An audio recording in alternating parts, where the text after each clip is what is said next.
아버지께로 더 가까이 나아가는 귀한 은혜가 우리 안에 있게 하여 주셨고, 참된 우리의 멍에는 더 이상 우리가 짊어지고 가는 것이 아니라 주님이 우리와 함께 하심으로, 그 주님이 붙드시고 그 주님이 새롭게 하심으로 날마다 넉넉히 이기며 나아가는 줄 믿사오니, 이 시간 말씀을 통해 더 깨닫게 하시고 말씀을 통해 더 온전한 믿음에 거하는 귀한 시간 되게 하여 주셔서 감사드리었고, 주 예수 그리스도의 이름으로 기도드렸습니다.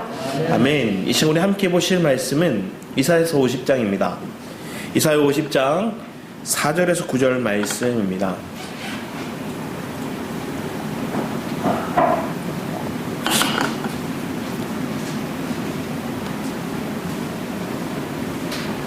제가 한 절 읽고 여러분 한 절 읽고 교독하면서 읽었으면 합니다. 이사야 50장 4절에서 9절 말씀입니다. 제가 먼저 읽겠습니다. 주 여호와께서 학자들의 혀를 내게 주사 나로 공고한 자를 말로 어떻게 도와줄 줄을 알게 하시고 아침마다 깨우치시되 나의 길을 깨우치사 학자들같이 알아듣게 하시도다. 주 여호와께서 나의 길을 쳤으므로 내가 거역하지도 아니하며 뒤로 물러가지도 아니하며 나를 때리는 자들에게 내 등을 막히며 나의 수염을 뽑는 자들에게 나의 뺨을 막히며 모욕과 침뱉음을 당하여도 내 얼굴을 가리지 아니하였느니라. 주 여호와께서 나를 도우심으로 내가 부끄러워하지 아니하고 내 얼굴을 부시돌같이 굳게 하셨으므로 내가 수치를 당하지 아니할 줄 아노라. 나를 의롭다 하시는 이가 가까이에 계시니 나와 다툴 자가 누구냐? 나와 함께 설지어다. 나의 대적이 누구냐? 내게 가까이 나와 올지어다. 보라, 주 여호와께서 나를 도우시니 너를 정죄할 자 누구냐? 보라, 그들은 다 목과 같이 세우시며 우리 돈을 모읍니다. 아멘. 오늘 이사야서 50장 말씀, 지난주에 이사야 35장 말씀을 통해서 우리가 또 더 이상 내 안에 슬픔, 절망, 고통이 없죠. 근데 오늘 말씀을 통해서 사실은 49장 말씀을 통해서 먼저 얘기하는 건 주님이 이방의 빛이 되시고 우리 안에 빛이 되시며 소망이 되시며 더 확장된 의미로 다가오신 그 주님을 우리가 경험하게 됩니다. 근데 이 시대 때 고통이 없었느냐? 여전히 아픔이 있죠. 여전히 이사야 선지자는 구원의 복음을 너희들에게 지금 때로는 심판과도 같은 상황이 있지만 하나님 구원하실 거라는 메시지를 던져주면서 더 이상 절망이 아니라 구원의 빛을 봐라, 구원의 소망을 느껴라, 우리의 산소망이 되신 그분의 도우심을 구하라, 그분 앞에 엎드려라 얘기하는 거죠. 그런데 그들이 깨닫지 못하고 오히려 뭐 할까요? 비방하고 침뱉고 조롱하고 무시하고 그들을 원수같이 대하는. 오늘 불렀던 찬양이 있습니다. 고통에 멍에 벗으려고. 뒤에 사진을 보면 이걸 작곡했던 작곡가가 나오는데 허니 크로스비라고 해요. 화니 크로스비라고도 하거든요. 화니 크로스비라고 하는 사람인데, 이 사람 지금 사진을 보면 눈이 왜 저렇지 하시는데 소경이라서 선글라스 같은 안경을 끼고 있는 거예요. 이분이 찬송을 몇 곡 지었냐면 8천여 곡을 찬송을 지었어요. 작사를 많이 하고 작곡도 하거든요. 근데 이분은 언제 눈을 못 보게 됐나? 6주 만에 태어나서 6주 되었는데 병이 들었는데 그 치료를 잘못하는 바람에 평생에 소경이 돼버렸어요. 그래서 그분이 하는 고백들 속에 이런 얘기가 있어요. 내가 육신의 눈으로는 세상을 보지 못했기에 영혼의 눈으로 하나님을 더 가까이 보게 되었습니다. 왜 이런 고백을 하게 되느냐? 어려서부터 외할머니가 많이 돌보고 키웠거든요. 그리고 외할머니가 성경 이야기를 계속 해주고 시도 계속 낭송해주고 막 이랬어요. 그러니까 이분은 시나 이런 찬송 시나 이런 것들을 적는 데서 탁월했죠. 오늘 불렀던 이 고통의 멍에 벗으려는 찬양을 이렇게 지을 때는 로버트 로운이라는 목사님이 있어요. 그분이 작곡을 하고 이 곡조를 만들어 난 다음에 이분을 찬양한 거예요. 이번에 찬양해서 크로스비에게 묻는 거예요. 혹시 이 곡을 들으시고 혹시 마음에 감동이 오는 가사를 적어달라고. 그래서 고통의 멍에 벗으려고 하는 찬양을 가사를 쭉 순식간에 적어줘요. 그러면서 그의 고백성이 뭐하냐? 나는 주님의 것입니다. 이런 고백이에요. 나는 주님의 것입니다. 내 고통도 내 멍에도 더 이상 내가 짊어지는 게 아니라 내가 주님 것이 되었으니 다 내가 이제 자유케 되고 은혜 가운데 있음을 고백하는. 이분이 이런 얘기를 했어요. 뒤에 보면 조금 재미난 만화 같은 그림인데 이런 글이 있어요. 크로스비의 한마디인데 이렇게 적혀요. 잘 안 보이지만 제가 읽어드릴게요. 나는 다시 태어나도 맹인이기를 원합니다. 내가 제일 먼저 볼 얼굴이 주님의 얼굴이기 때문입니다. 이렇게 고백해요. 충격적이죠. 우리 인간적으로 보면. 어떤 사람이 보면 내가 맹인이니까 하나님 어떻게든 내 눈을 뜨게 해주세요. 어떻게든 보게 해주세요. 흐릿하게나마 뭔가 형체가 보이게 해주세요. 내 부모의 얼굴, 내 사랑의 얼굴 좀 보게 해주세요. 얘기할 건데 난 다시 태어나도 맹인이기 원합니다. 왜냐 이 땅에 태어나서 내가 가장 먼저 보아야 될, 내가 가장 먼저 보고 싶을 그 얼굴이 주님이기 때문에. 이런 신앙의 고백을 했던 분이 이 화니 크로스비의 삶이었어요. 그러니까 저희 찬송가에는 약 23곡 정도 들어와 있거든요. 그래서 여러분이 잘 아는 찬양이 뭐가 있냐면 예수를 나의 구주 삼고라는 찬양, 그리고 인내하신 구세주여 나의 갈 길 다가도록 하면 여러 곡들이 우리가 많이 부르는 곡이고 그런 곡들이 이 안에 많이 담겨졌어요. 맞아요. 좋아하는 곡들이죠. 왜 그럴까요? 내 신앙이, 내 삶이 담겨진 곡조가 그 안에 있기 때문에 그렇죠. 그래서 이분의 찬양, 이분의 그 찬송가의 흐름을 보면 그 안에 자기가 믿음의 고백, 정말로 나는 주님의 것임을 선포하고 고백하는 믿음의 신앙들이 담겨져 있습니다. 오늘 이사야의 삶도 별반 다를 바 없어요. 조롱당하고 비방당하고 어려움을 겪고, 근데 그 와중에 그 고통 속에서도 철저히 내가 선포해야 될 말, 내가 전해야 될 말, 그리고 내가 살려야 될 길, 내가 영혼들을 어떻게 깨워야 될지, 하나님 나를 중보자로 어떻게 삼았는지에 대한 확신을 가지고 그는 이 믿음의 선포들을 계속하는 거예요. 그러면 그들에게 분명하게 얘기하는 거예요. 주 여호와께서 우리를 도우실 것이고, 주 여호와가 우리를 도우실 것이라는 믿음의 확신을 가지고 선포했던 게 이 고백이에요. 우리 먼저 50장 1절에서 2절 말씀을 우리 같이 한번 읽어보면 이렇게 적혀있어요. 제가 읽어드리겠습니다. 나 여호와가 이같이 말하노라. 내가 너희의 어미를 내보낸 이혼 증서가 어디 있느냐? 내가 어느 체주에게 너희를 팔았느냐? 보라, 너희는 너희의 죄악으로 말미암아 팔렸고 너희의 어미는 너희의 배역함으로 말미암아 내 보냄을 받았느니라. 내가 왔어도 사람이 없었으며 내가 불러도 대답하지 하는 자가 없었음은 어찌 됨이니 내 손이 어찌 짧아 구속하지 못하겠느냐?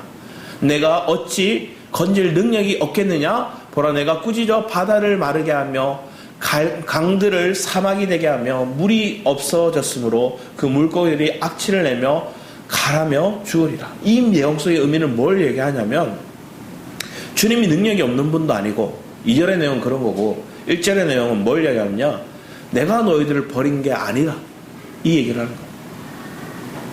이스라엘의 역사 속에 보면 그들은 이혼을 하게 되면 뭘 얘기하냐면 신명기 뒤에 말씀에 오면 이렇게 나오거든요. 신명기 말씀에 오면 24장 1절 말씀에 사람이 아내를 맞이하여 데려온 후에 그에게 수치되는 일이 있음을 발견하고 그를 기뻐하지 아니하며 이혼 증서를 써서 그의 손에 주고 그를 자기 집에서 내보낼 것이요 라고 합니다. 그러니까 이혼을 하더라도 내치더라도 이혼 증서가 없이 그냥 나가면 만약에 그 여인과 다시 결혼한 사람은 가늠하는 사람이 됐어요. 이혼 증서가 없으면. 그런데 오늘 본문 말씀에 얘기하는 이 50장 1절 말씀에 보면 이혼 증서가 어디 있느냐? 내가 너희들을 이혼 증서를 준 적이 없다. 내가 너희들을 내친 것이 아니다. 너희를 버린 게 아니다. 이 시대의 과부와 고아는 가장 취약계층이었어요. 가난하고 배고프고 인정받지 못하고 사람들에게 때로는 조리돌림 당하는 일들이 많았던 그 세대들이 고아였고 과부였어요.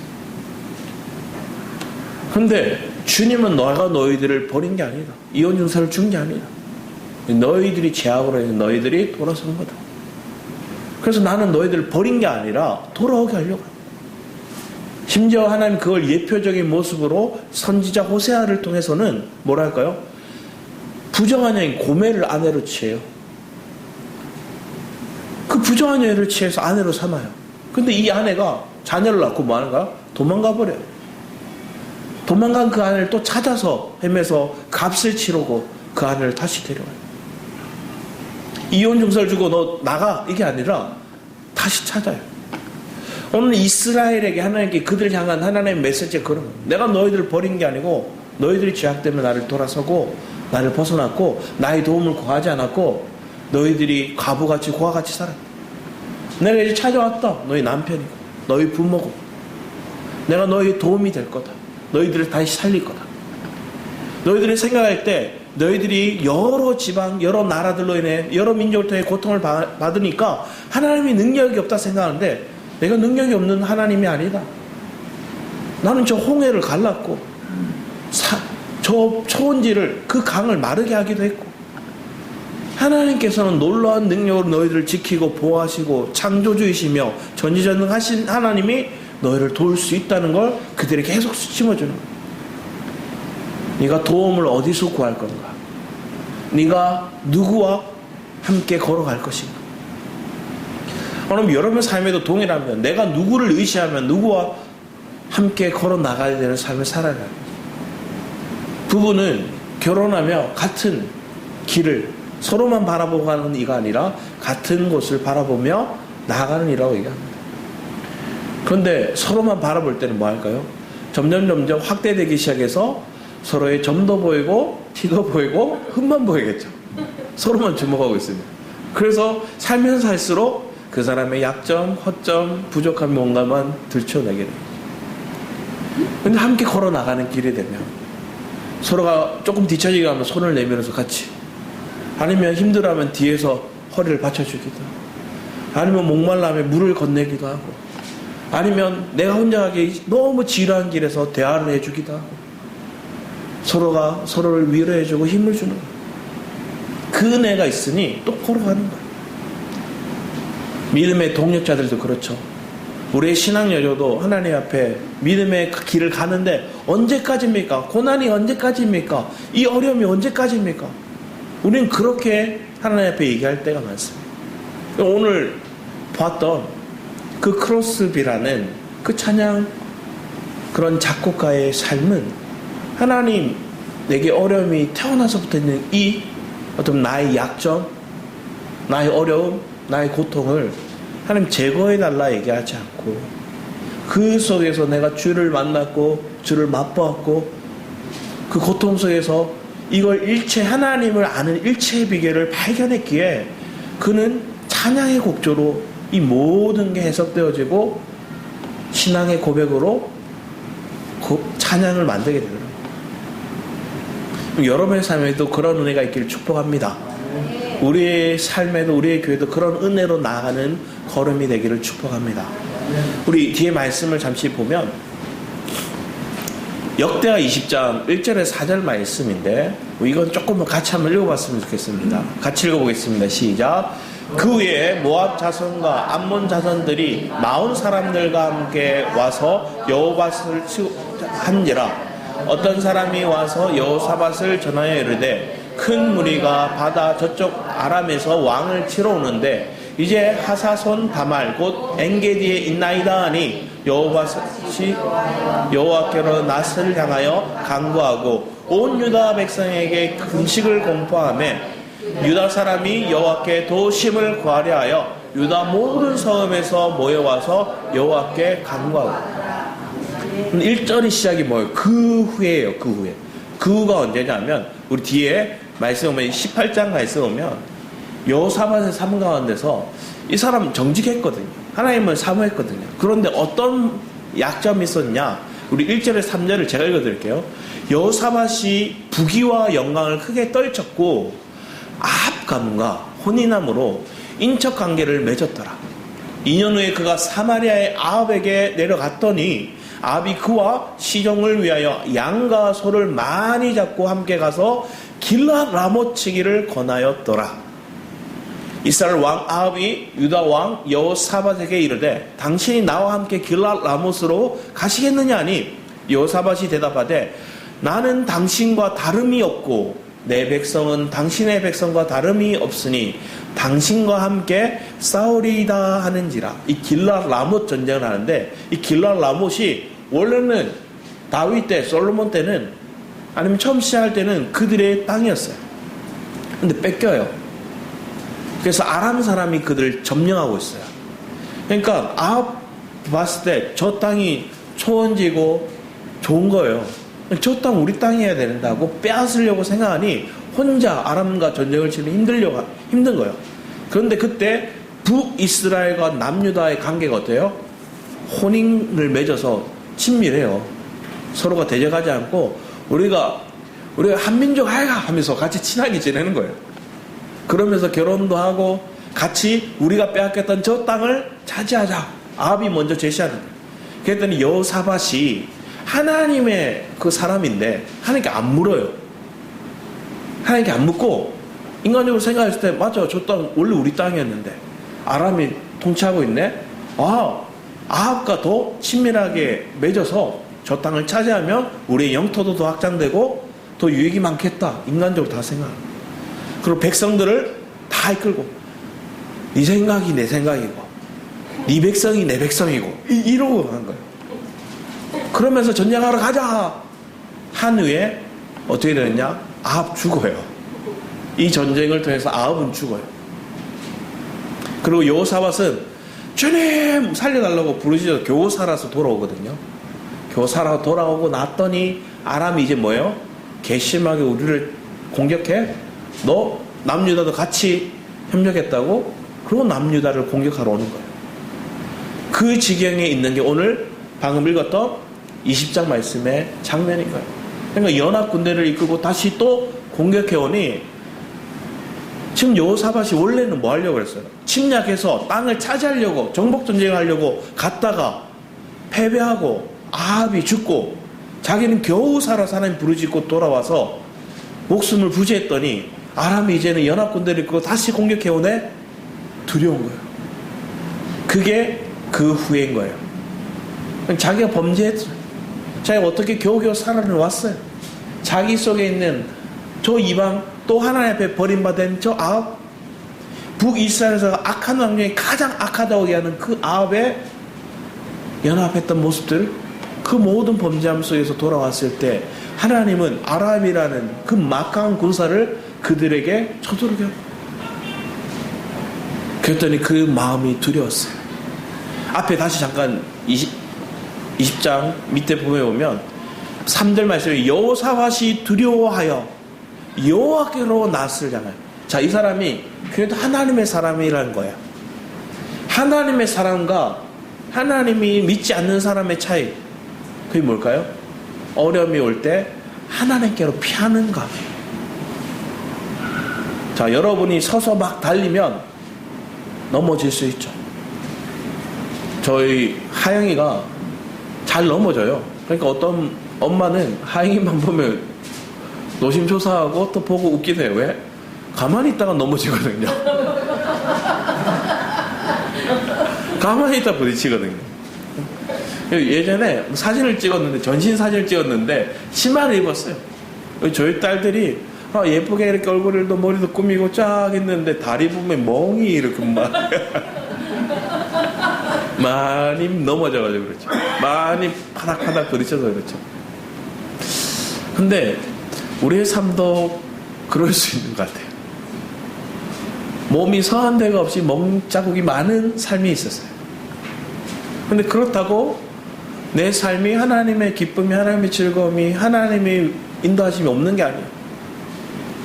근데 그 어려움이 있지만 그 어려움 속에 하나님을 찾는 자가 있고 하나님을 찾지 않는 사람이 있어요. 근데 여러분 이 자리에 있는 분들, 또 영상을 함께 예배하는 이들은 어떤 사람이요? 내가 두려울 때 여호와께로 낯을 향하였다. 그리고 주님 앞에 간구하였다. 그리고 유다 백성이 금식하고 나만이 아니라 이건 우리가 해결할 수 있는 길을 온 백성이 한 마음으로 주님 앞에 엎드려야 된다. 하나님 앞에 다시금 회개의 운동, 회복의 운동이 필요하다고 엎드리는, 금식한 거예요. 그런데 이걸 유다 사람이 뭐 했어요? 여호와께 도우심을 구하리 하여 유다 모든 섬에 모여와서 여호와께 간구하더라. 이들도 한 마음으로 같이 기도하며 간구한 백성들. 자, 이건 그들에게 축복이 되었죠. 하나님이 우리 모두가 한 마음으로 부르짖게 되고 한 영 안에서 하나님의 기름 부으심을 받을 수 있는 놀라운 은혜의 길이 열렸거든요. 내 안에 문제라 생각하고 내 안에 두려움이라 생각했는데 그게 뭘로 바뀌었어요? 내 안에 체질을 바꾸는 놀라운 은혜로 바뀌었어요. 내가 아프니까 뭐예요? 내 몸을 진단해보고 뭐가 부족한지 뭐가 아픈지 다 검사하는 거예요. 그게 체질 개선할 수 있는, 진단할 수 있는 모습이에요. 오늘 여호사밧 가운데 그 아람의 연합 군대는 뭐 한 거예요? 그들의 체질을 개선할 수 있는 놀라운 하나님의 기회가 된 거죠.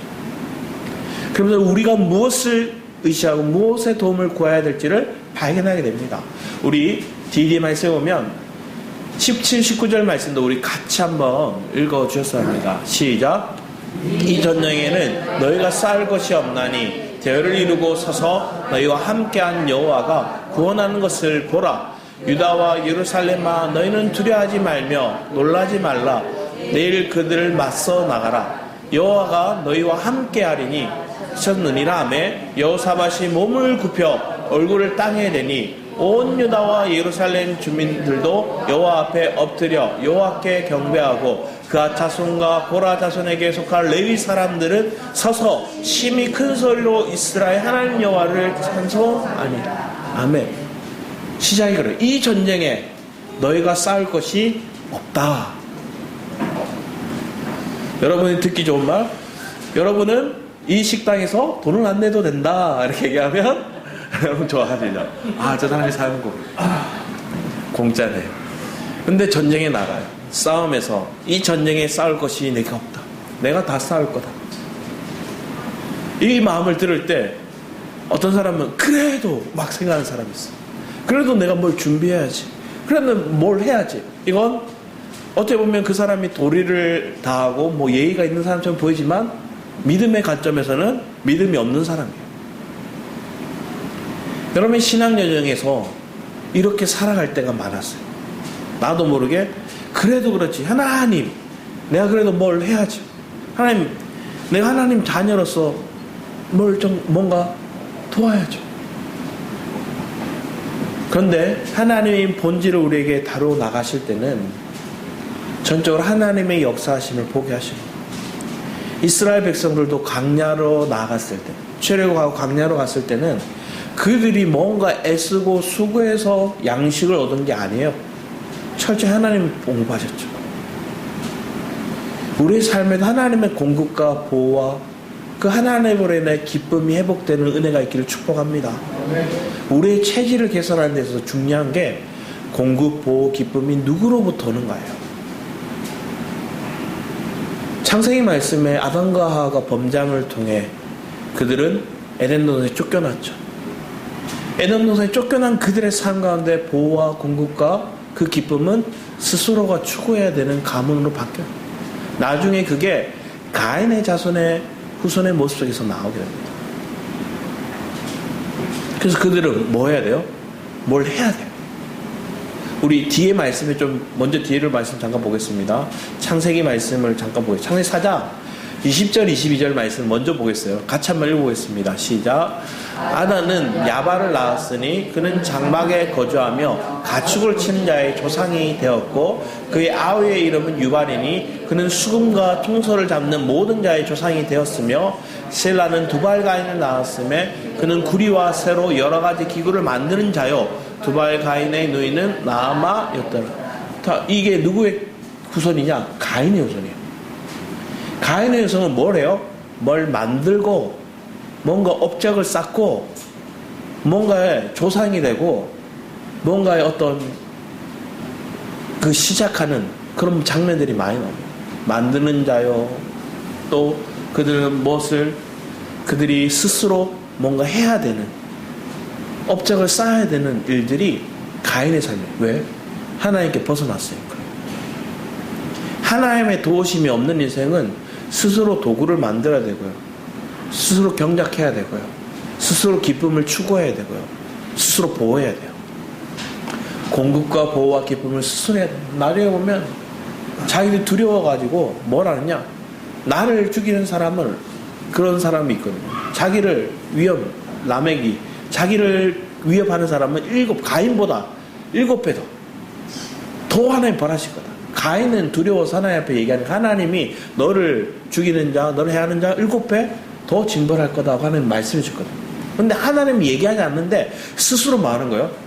나 건들면 너 훨씬 더 괴롭힐 거야, 훨씬 더 복복할 거야, 이렇게 얘기하는 게 가인의 후손의 삶이에요. 이를 부득부득 하는, 나 건들기만 해봐, 이게 가인의 후손의 계보의 모습이에요. 그런데 좀 틀린, 이 아벨이 가인에 의해서 죽잖아요. 그리고 나는데 그 아벨의 흐름을 따르는 아들이 나오는데 그게 셋이에요. 그 셋의 가문의 흐름을 한번 보면 5장 말씀에 보면 이렇게 적혀있습니다. 5장 6절에 11절 같이 한번 읽겠습니다. 시작. 셋은 105세에 에노스를 낳았고 에노스는 낳은 후에 807년을 지내며 자녀들을 낳았으며 그는 912세를 살았고 죽었더라. 에노스는 90세에 게난을 낳았고 게난을 낳은 후 855년을 지내며 자녀들을 낳았으며 그는 905세를 살고 죽었더라. 뭐지? 더 뭐 없네? 이렇게 할 수도 있어요. 살고 낳고 죽고, 살고 낳고 죽고 얼마를 살았고 얼마를 지냈고 이렇게 나와요. 그런데 이 셋의 가문의 흐름 속에 뭐가 있을까요? 자기들의 뭘 했다는 업적이 없어요. 가인의 후손은 뭘 했다는 업적이 나오고 몇 세를 살았는가는 안 나와요. 그런데 셋의 후손에는 뭐예요? 그 시간이 나요. 몇 년을 살아. 그러니까 한편에서는 이게 책에 보면 이렇게 적혀있거든요. 어떤 책에 보면 가인의 후손은 doing이라 얘기해요. 그게 뭐냐? 뭘 해야 되는 거. 하다 하잖아. 근데 셋의 후손은 being이라 얘기해요. 하나님이 다 시작하셨고 하나님의 시간 속에 있거든요. 하나님의 시간 속에 있는 사람들, 하나님의 개입 속에 있는 사람들이 셋의 후손들. 그러니까 자기들의 업적이 없는 거예요. 그런데 가인의 후손은 자기 업적이 있어요. 그런데 그들의 시간은, 그들의 타임에는 주님이 없는 거죠. 여러분, 어느 시간에 어느 가정 속에 있기 원합니다.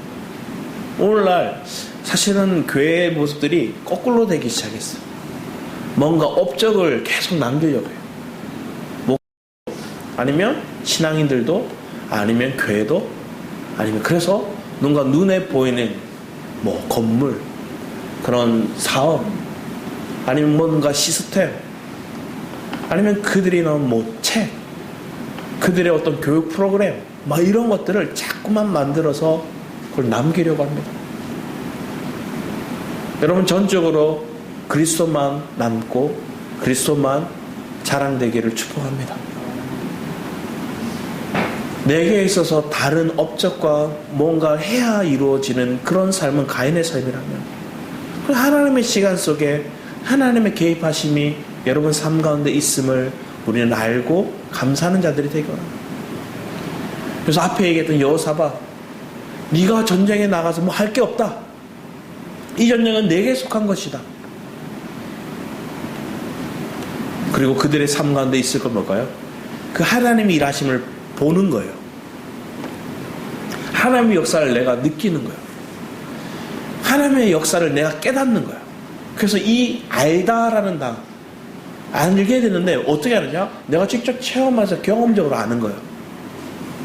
내가 그냥 이론적으로 그러하다 이런 게 아니라, 한편으로 말하면 내가 지금 어느 지역까지 가는데 그 지역까지 가는 길을 그냥 지도만 보고 가는 게 아니라 내가 직접 운전해서 가보는 거예요. 그래서 그 길을 내가 경험해보는 거예요. 어느 지역을 지나서 가는 거예요. 그런 거 내가 경험하는 삶이 되는 거예요. 그렇게 깨달아지는 삶이 되는 거예요. 제가 이번 한 주 동안 똑같은 질문을 2번 받았거든요. 어떤 질문이었냐면, 사람이 살다 보면 나이가 들면 그 사람이 바뀝니까? 이렇게 물어보는 거예요. 2분이 그런 얘기를 하더라고요. 사람이 바뀔까요? 늙으면 이렇게 얘기하는 거예요. 그래서 지금 그냥 이대로 살아가면서 나이만 들기를 바라면 될까요? 이 얘기인 거예요. 근데 정답은 어떻게 보면 노죠. 왜 그럴까요? 그 사람이 나이가 든다고 바뀌는 게 아니라. 이번 주에 그 친척 장례가 있어서 포항을 다녀왔어요. 포항을 갔는데 그분에 대한 조금 아쉽게도 좋은 얘기를 많이 못 하더라고요. 자녀도 그렇고 또 주변 사람도 그렇고. 그러면서 얘기한 게 사람이 참 안 바뀌더라는 거예요. 심지어 병들어서 노쇠해졌는데도 안 바뀌더라고요. 생각도 심지어 식성도 안 바뀌더라고요. 근데 우리가 바뀔 수 있는 인간적인 모습 속에 바뀌는 건 엄청나게 큰 충격을 받아서 바뀌는 사람들도 종종 있긴 있어요. 그런데 그렇다고 그 영원에까지 그의 삶이 바뀌진 않습니다. 우리는 누구를 만나야 바뀌는가? 그리스도를 만나야 바뀝니다. 그리고 그리스도를 먹어야 내 체질이 바뀝니다. 그리스도의 양식으로 먹지 않고 은혜를 내가 누리지 못하면 내 생각이 안 바뀌어요. 내 습성이 안 바뀌어요. 그런데 주님이 내 안에 저절로 내 안에 양식이 되어서 아멘하고 먹기만 하면 네 전쟁, 네 속에 일어나는 전쟁은 내가 할게. 주님 말씀해요. 여호사밧이 아람과의 전쟁을 볼 때 그 전쟁이 몇천 년 전에 일어났던 이스라엘에 일어났던 그런 유다에 일어났던 전쟁이구나로 끝나지 않고 오늘 내 삶 가운데 일어나고 있는 전쟁인 거예요. 근데 그 전쟁을 주님이 얘기하는 거예요. 하나님, 내가 이 전쟁 이길 수 없습니다. 이 문제를 내가 해결할 수 없습니다. 그때 주님 앞에 엎드리는 거예요. 주님 앞에 엎드린 사람은 넘어지지 않습니다. 생각해 보세요. 엎드려 있는데 어떻게 넘어져요? 엎드려 있으면 안 넘어져요. 내가 막 잘났다고 고개 빳빳하게 들고 막 이렇게 자랑하면 뛰니까 자빠지는 거예요. 그런데 주님 앞에 엎드려 있으니 넘어질 일이 없어요. 근데 그 삶 속에 내가 처음에는 그런 믿음으로 시작했는데 조금 뭐 하는 거예요? 고개를 이렇게 들기 시작하는 거예요. 이렇게 보는 거예요. 누구 안 일어났나 보는 거예요. 그러다가 고개 들고 허리 세우고 내가 이제 고개 뒷짐지면서 이렇게 걸어가는 거예요. 그러니까 뭐예요? 또 큰 대적이니까 순간 놀래가 또 막 엎드리는 거예요. 여호사밧이 그걸 잘한 거죠. 여러분, 하나님의 자녀라는 축복은 뭐냐? 잘 엎드리는 거예요. 잘 주님 앞에 찰싹 엎드리는 거예요. 주님, 천부여 엎드리는 거예요. 주님 앞에 그렇게 기도하고 하나님 고백할 때 하나님은 그걸 내치거나 아니면 그걸 막 뭐라고는 하지 않으세요. 그래, 내 자녀하고 끌어안으시는 거예요. 우리 다시 앞에 말씀을 잠깐 보면 주님 우리에게 주고자 하는 그거예요. 27절 28절에서 같이 한번 읽어보겠습니다. 시작. 유다와 예루살렘 모든 사람이 다시 여호사밧을 선두로 하여 즐겁게 예루살렘으로 돌아왔으니 이는 여호와께서 그들이 그 적군을 이김으로써 즐거워하게 하셨습니다. 그들이 비파와 수금과 나팔과 합주하고 예루살렘에 이르러 여호와의 전에 나아가니. 주님이 우리에게 주고자 하는 게 뭐예요? 여호와께서 그들이 그 적군의 이김으로 즐거워하게 하셨습니다. 여러분, 주님이 즐거움을 여러분에게 허락하셨습니다. 근데 그 허락을 누가 누리냐? 잘 엎드리고. 주님이 일어나 이제 찬양하라. 이제 군사들 찬양대를 만들어라 하면 만드는 거예요. 그럼 내 안에 보호와 공급과 기쁨이 그 즐거움이 주께 있으면 아는 인식. 그걸 믿는 삶이 하나님 기뻐하는 거예요. 하나님 그걸 우리에게 제공하고 계신 거예요.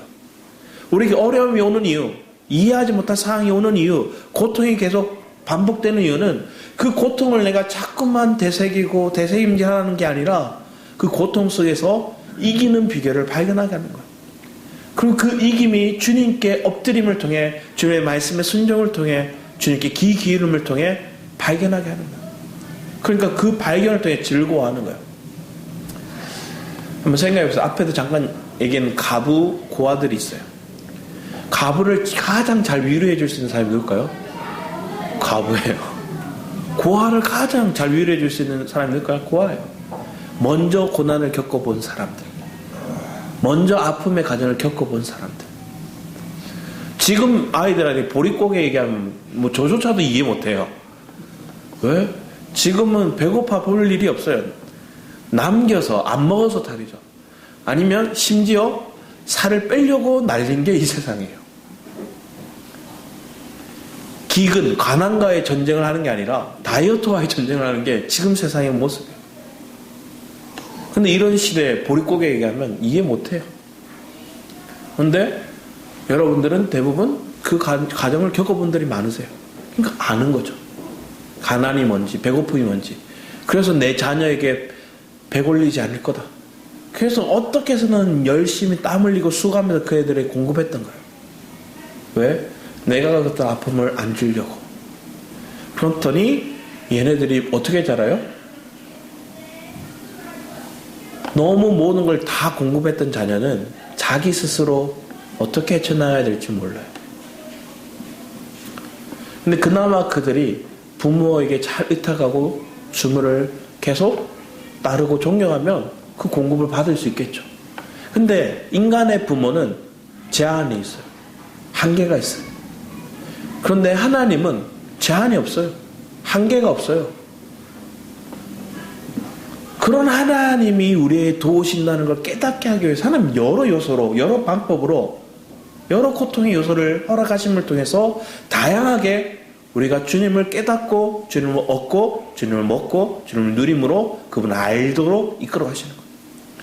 내 안에 보호와 공급과 기쁨이 주께 있고, 그 분으로 인해, 여호와로 인해 이겼고, 여호와로 인해 즐거움을 고백할 수 있는 인생이 저 여러분의 인생 되기를 축복합니다. 그런 믿음의 여정을 우리에게 이끌어 가시는 거예요. 왜 잘 넘어질까? 제가 예전에 미생이라는 드라마를 너무 감격 있게 봤어요. 미생이라는 드라마의 시작은 바둑을 해요. 바둑. 미생이라는 단어도 바둑의 용어잖아요. 저도 정확하게 다 모르겠는데 미생, 완생 뭐 이런 단어들이 있더라고요. 근데 그 미생이라는 드라마 속에 보면 주인공이 장그래예요. 장그래. 이 사람이 바둑 기사가 되고 싶었는데 결국은 못해요. 못하고 셀러리맨 되거든요. 그래서 직장생활 하는 내용들이 나오는 게 그 드라마의 내용인데, 그래서 장그래의 스승이 그에게 이런 얘기를 합니다. 네가 후반에 자꾸만 실수를 하고 지는 이유, 그리고 네가 넘어졌는데 실패했는데 회복이 더딘 이유, 그 이유가 뭐냐? 네가 체력이 약해서 그렇다. 그래서 너가 앞으로 체력을 길러야 된다는 조언을 해줘요. 체력을 길러야 네가 그 후반부에 갔을 때 네가 끝까지 이길 수 있고, 그리고 실패를 했을 때도 빨리 회복할 수 있고, 체력을 길러라 이렇게 얘기해요.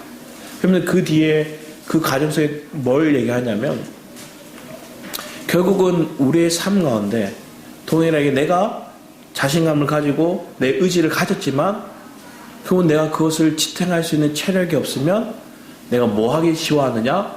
사람은 체력이 고갈이 되면 편안함을 추구하게 된다는 거예요. 생각도 몸도. 그래서 편안함을 추구하니까 뭐 하는 거예요?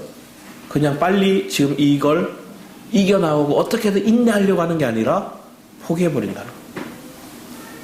한 번 더 생각해야 되는데 내 체력이 안 되니까 포기해버린다는 거예요. 신앙의 여정 속에서도 우리의 체력이 길러야 되는데, 그 영적인 의미 속의 체력은 내가 주님을 풍성히 누리는 데 있어요. 그리고 주님이 주시는 여러 요소 속에 있는 어려움을 통해서 때로는 우리가 근육을 키워나갈 때 뭐 하는 거예요? 근육이 찢어져야, 고통을 받아야 그 근육이 다시 강화되듯이 내 안에 고통의 문제가 올 때 그 문제를 때로는 힘들다고 주저앉아 버리는 게 아니라 이 문제 속에 하나님 앞에 나아가서 그것을 얻는 거죠. 힘을. 내 안에 체력을 구할 수 있는 건 인간적인 어떤 체력을 구하는 게 아니라 하나님의 양식을 먹고 주님의 고난 가운데 내가 도망가고 포기하는 게 아니라 그 고난 속에서 하나님이 있으라 하면 견디는 거예요. 버티는 거예요. 인내하는 거예요. 그게 내 안에 실제적인 체력이 되는 거예요.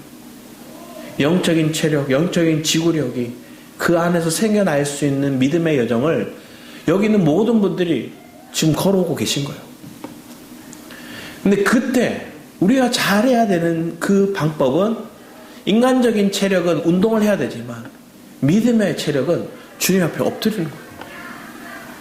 주님 앞에 엎드리고 주님 말씀하심에 아멘으로 나아가는 거예요. 그래서 성가대를 조직하고 아멘으로 나아가서 담대히 나아가는 거예요. 두려움 앞에 맞서는 거예요. 두려움을 피하는 게 아니라 주님이 이 전쟁은 내게 속한 거다. 네가 전쟁할 게 없다. 너희 찬양대를 조직해라. 무기 드는 게 아니라 악기와 성가대를 조직해서 나가라. 아멘으로 나가는 거예요. 그게 믿음의 근육을 키우는 거예요. 여러분 문제 앞에 도망가는 자, 두려워하는 자로 끝나지 않고 주님 앞에 엎드려 주님의 말씀하심을 듣고 그 말씀하심이 내 안에 담대함으로 바뀌어 내가 하나님 어떤 문제 앞에서도 맞서서 찬양할 수 있는 자들이 되기를 축복합니다. 즐거워할 수 있는 자들이 되기를 축복합니다. 여호사밧만이 아니라 온 유다 사람들이 그걸 실제적으로 다 경험한 거예요. 놀라운 하나님을. 그 위기를 함께 공동체가 겪어 나갈 때 더 강력한 하나님의 임재가 있게 되는 거죠. 그 임재하심 오늘 우리의 교회 가운데 있기를 축복합니다. 우리 로마서 말씀을 와서 보면 로마서 8장 1, 2절 말씀은 먼저 이렇게 얘기합니다. 그러므로 이제 그리스도 예수 안에 있는 자에게는 결코 정죄함이 없나니 이는 그리스도 예수 안에 있는 생명의 성령의 법이 죄와 사망의 법에서 너희를 해방하였습니다. 더 이상 죄책감, 죄의식, 정죄함에 길들여지지 마라. 주변의 어떠한 소리에 네가 그것으로 낭만하지 마라. 그들의 어떠한 환경적인 요소 속에 두려움을 주더라도 그 마음이 뺏기지 마라. 결코 그리스도 예수 안에 있는 자는 정죄함이 없다. 얘기를 하는 거예요. 그러면서 우리가 어떻게 이기느냐? 우리 뒤에 말씀을 보면 우리 이거 같이 한번 읽어보겠습니다. 시작. 누가 정죄하리요? 죽으실 뿐 아니라 다시 살아나신 이는 그리스도 예수시니 그는 하나님 우편에 계신 자요 우리를 위하여 강구하시는 자신이라. 누가 우리를 그리스도의 사랑에서 끊으리요? 환난이나 공고나 박해나 기근이나 적신이나 위험이나 칼이라. 37절도 읽겠습니다.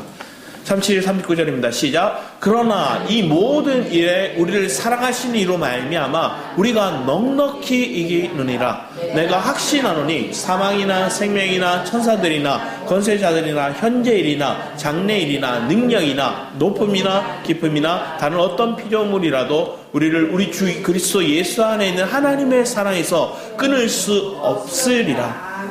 아멘이십니까? 여러분에게 주신 말씀이에요. 결코 정죄함도 없고요. 결코 주님의 사랑을 끊을 수도 없고요. 주님 미리 얘기하신 거예요. 우리를 사랑하시는 이로 말미암아 우리가 넉넉히 이기느니라. 어떤 사람은 패배에 길들여지는 사람들이 있습니다. 그래서 죄의식에 아니면 절망에 그들의 마음이 갇혀 살아요. 그런 삶은 탓을 잘하고 비판적이게 되고 누군가가 손을 내밀어도 이렇게 보는 거야. 왜?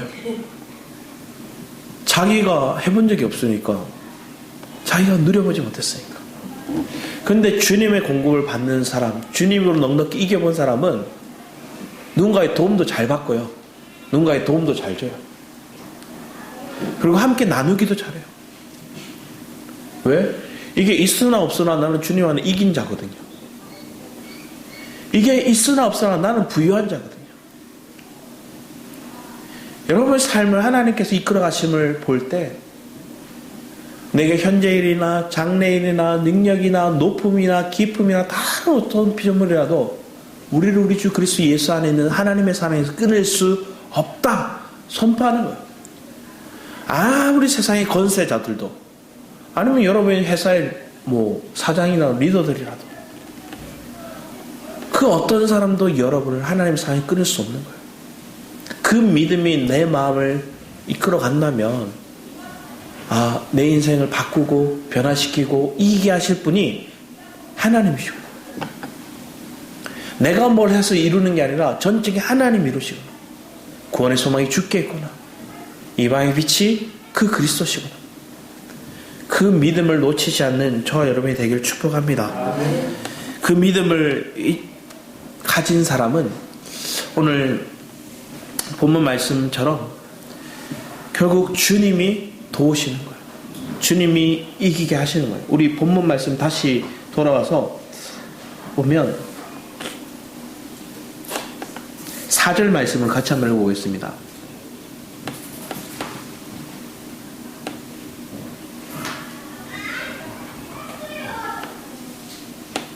7절까지는 4절에 7절까지는 같이 한번 읽어보겠습니다. 시작. 주 여호와께서 학자들의 열을 내게 주사 나로 공고한 자를 말을 어떻게 도와줄 줄 알게 하시고 아침마다 깨우치시되 나의 길을 깨우치사 학자들같이 알아듣게 하시도다.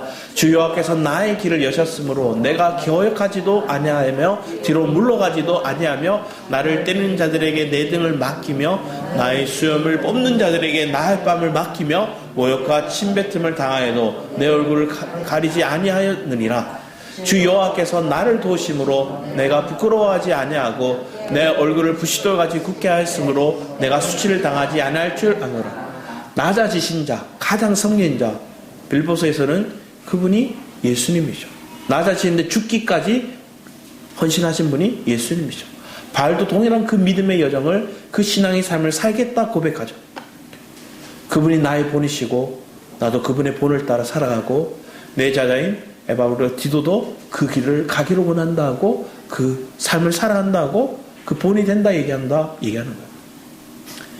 하나님께서 오늘 여러분에게 내가 깨닫지 못하는 내 학문 지식으로는 말할 수 없는 걸 말하게 하시고 내가 경험하지 못한 그 세계들을 때로는 하나님께서는 은혜 안에서 경험케 하심으로 그 삶 속에 놓여진 그 비밀한 것들을 끄집어내는, 그래서 그들에게 생명된 말, 소금이 맛을 내는 것 같이 그런 말들, 그 선포들이 여러분의 삶을 통해서 전해질 줄 믿습니다.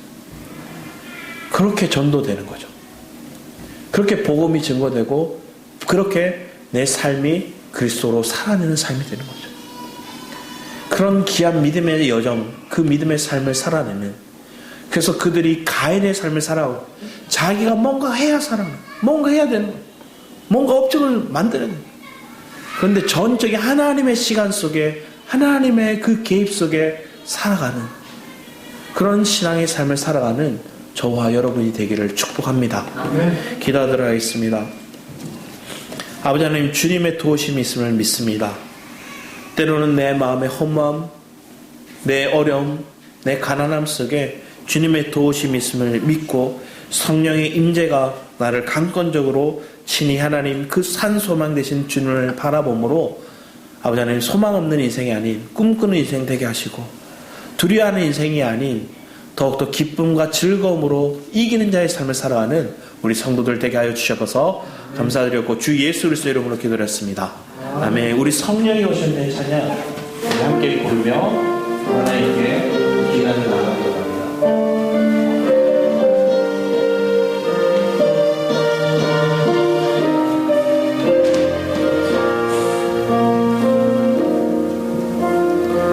어무한 시절 지날 때 깊은 한숨 내쉴 때 그런 풍경 보시며 간식하는 분이네. 고와 같이 너희는 버려두지 않으리. 내가 너희와 영원히 함께 하리라. 억눌린 자 갇힌 자 자유함이 없는 자 피난처가 되시는 성령님 계시네. 주의 영이 계신 곳에 참 자유가 있다네.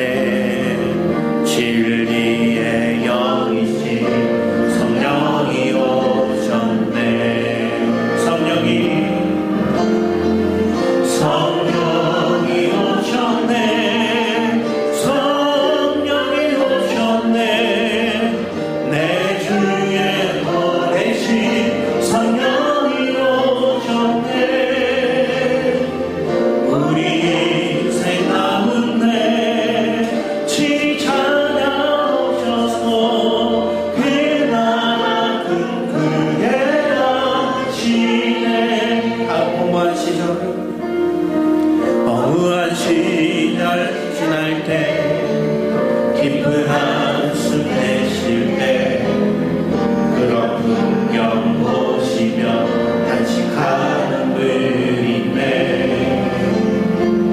고와 같이 너희를 버려두지 않으니 내가 너희와 영원히 함께하리라. 오늘입니다.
보트를 타러 갔어요. 여기 보트가 있는 게 아니라 노전네 보트를 가지고 타고 딱 가서 한쪽 노예는 기도하라 적어놨고 한쪽 노예는 일하라 이렇게 적어놨어요. 이 손자분은 하나님 이거 뭐예요? 뭐라 적어놨어요? 그랬더니 기도하라, 일하라. 뭐 우리가 살려면 일을 해야 되니까 하나님 일하라는 거 알겠어요. 기도하라는 왜 있어요? 그랬더니 할아버지가 기도하라는 노래를 이렇게 빼요. 그리고 그 아이한테 일하라는 노만 이렇게 적게 하는 거예요. 그럼 어떻게 될까요? 한쪽만 이렇게 적고 있어요. 그러니까 이 배가 계속 제자리만 도는 거예요. 전진할 수가 없는 거예요. 한편은 우리 삶에도 그래요. 기도만 하고 믿습니다만 하고 있는 모습이 아니라 하나님 때로는 나가서 전하라, 일하라 말할 수 있는. 또 반대죠. 또 일만 하고 있으면 하나님 말은 일만 하고 있으니 내 인생이 제자리가 되고 하나님 말은 기도하라, 하나님 의지하라, 하나님 고백하라. 우리의 삶 가운데 하나님을 의지함으로 하나님께 나아가는. 우리가 문제가 왔을 때 두려울 때는 하나님 앞에 엎드리는 게 맞아요. 풍랑이 치는데 배를 저러 나갈 수가 없고 그때 주님 앞에 엎드렸어. 그랬더니 주님이 이제 일어나, 이제 너희가 성가대를 저기 가고 나가라 이게. 그랬더니 하나님께 믿음으로 나아갔던 게 요사밭이. 그랬더니 실제적인 전쟁의 승리를 그대로 보는 거예요. 그리고 뭐예요? 그 안에 있는 승리 전리품들을 다 가지고 와요. 그럼 함께 자랑하고 기뻐하고 즐거워하고 하나님께 영광 돌려요. 우리 교회가 그런 은혜의 삶을 살아가기 원합니다. 어느 하나의 편중대에서 일만 하고 기도만 하고 믿습니다만 하고 그런 모습이 아니라 내가 믿었으면, 내가 기도했으면 그 하나님의 감동을 따라 나아가 전하고 일하고 섬길 수 있는 그런 놀라운 은혜의 삶이 저 여러분 가운데 있기를 축복합니다. 우리 믿음으로 우리 주를 찾아